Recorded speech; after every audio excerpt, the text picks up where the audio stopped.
Okay, welcome to the Gateway of India Geoeconomic Dialogue 2017, and thank you for joining us, Ms. Bhatia.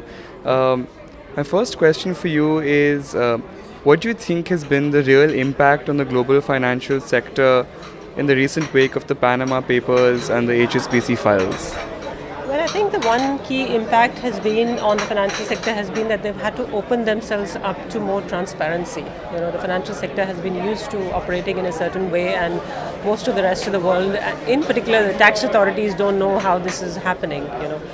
We all know that there are layers and layers and layers of corporate entities or shell companies through which investments are made.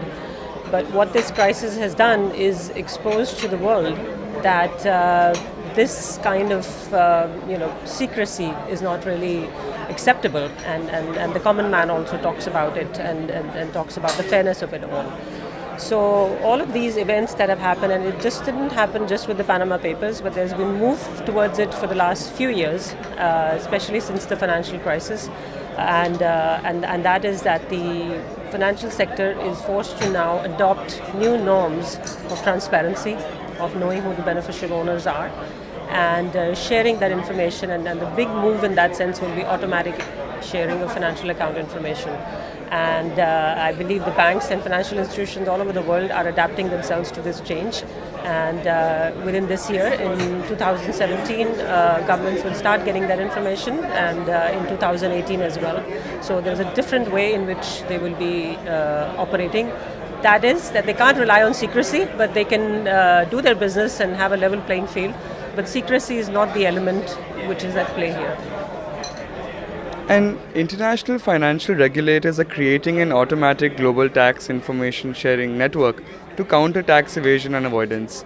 How effective can this network be in an increasingly extra-sovereign system? I think it's going to be very effective. I think the fact that 100 countries have come together, A, to agree on one particular standard, and B, to give commitments to implement this standard is a big achievement in itself. They have agreed on what kind of data will be shared, who will be covered, what will be the frequency, and we are eagerly looking forward to the first exchanges happening this September. I think this is, I would say, a fundamental shift in the way that governments can operate once they have a clear picture of what their taxpayers are doing globally, which they didn't have so far. I think it should have a very big impact, and it's already having an impact on tax compliance. Many countries have put in place plans or schemes for voluntary disclosures of foreign assets, and they have been very successful. Billions of dollars have already been recovered. And I think once the data comes to the countries, we will see them able to enforce their own domestic tax laws much more effectively, and I am fully confident that this will be successful. Okay, and just moving towards the base erosion and profit sharing BEPS measures, what more do you think needs to be done to strengthen these measures? Well, first thing is that they need to be implemented.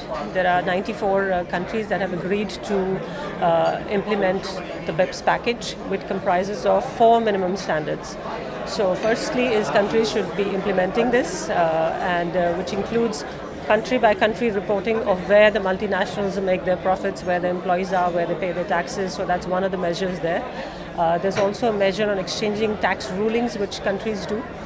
And there's a measure on mutual agreement procedures, which is a relief for businesses. So first step is implementation, that it should be really implemented, and that's what OECD sees.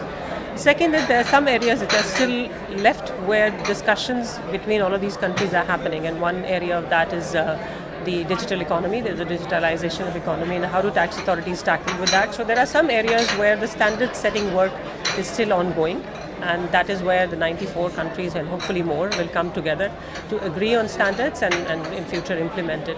And right now there's already a peer review process which is being put in place to make sure that the existing standards are properly being implemented. So there's work to be done, but we're on the right track. Right. On that hopeful note, thank you so much for joining us, and thank you for your time, and we hope you enjoy the rest of the conference. Thank you so much. It's been a pleasure to be here, and wish you the best. Thank you.